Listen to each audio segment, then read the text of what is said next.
The larger cup pull, I use their largest, I think it's like 9.5 inches. It's in the shade aged brass, but if you look up close, you can almost see like a hammer detailing.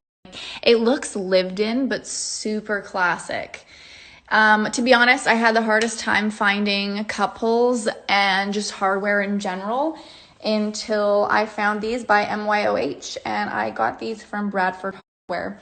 But I just loved how vintage and timeless they look. I think they're super beautiful. They're nice and thick, so they're not cheap. They're extremely well made. Besides the cup pulls, I also switched it up and used knobs from the same brand, same line, same color. Just depends what function your cabinet or drawer is. So you don't always have to get the same hardware for each and every cabinet. You can make it fun by doing different sizes, for example, and different pulls, cup pulls.